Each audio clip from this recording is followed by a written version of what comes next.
Your palms are sweating. The teacher's eyes lock onto you.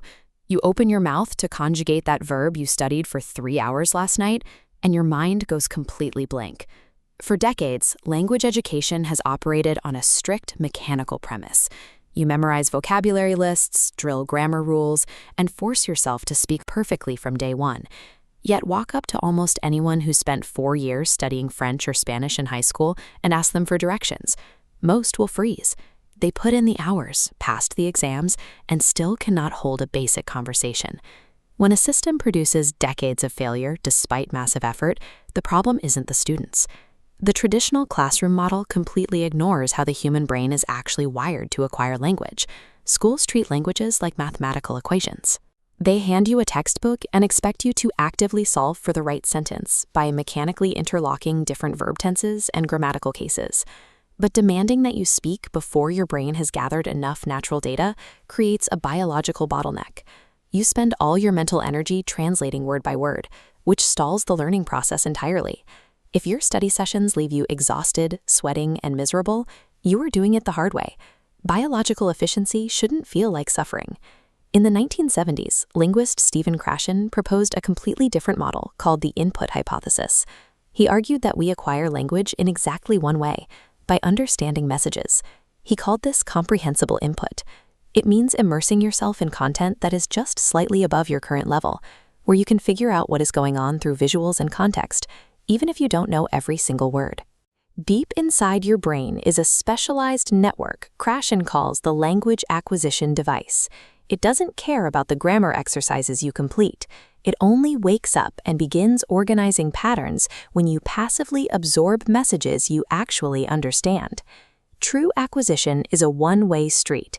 Massive amounts of language must flow in and be processed quietly long before a single word ever flows out. But there is a catch.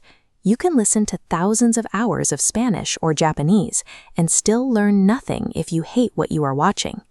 Krashen identified a biological antagonist to learning called the affective filter. The affective filter is a neurological barricade built entirely from stress, anxiety, and a lack of motivation. When you feel anxious about making a mistake or deeply bored by a textbook drill, this filter slams shut. It literally blocks all that valuable comprehensible input from reaching your language acquisition device. You can try to force memorization all you want, but your emotional state is the ultimate gatekeeper. Negative emotions shut down your brain's processing power. The only way to lower this barricade is to consume content so deeply interesting that you completely forget you are studying a foreign language. Imagine someone who becomes intensely obsessed with veganism.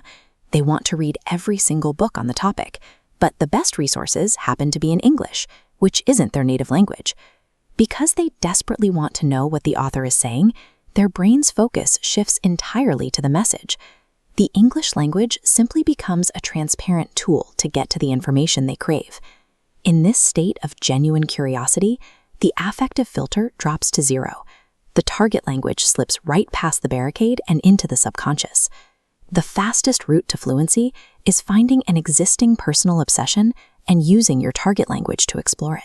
So if you feel guilty because you have been learning for months and still can't hold a conversation, let that go. Output should never be forced at the beginning of your journey. Think about how children learn their native language. They experience a long, silent period, absorbing massive amounts of low-pressure input before forming complex sentences. During this silent phase, your brain acts like a sponge. It quietly organizes grammar structures and vocabulary in the background without any conscious effort on your part. Speaking and writing are not practice exercises you have to drill. They are the inevitable result of a saturated brain. Time to drop the flashcards, walk away from stressful textbooks, and stop forcing early conversations. Instead, build a daily routine filled with foreign language podcasts, YouTube vlogs, and books that you genuinely love, keeping them just slightly challenging. Keep feeding your mind with compelling messages. Once your brain is completely filled with comprehensible input, fluency will naturally overflow as effortless communication.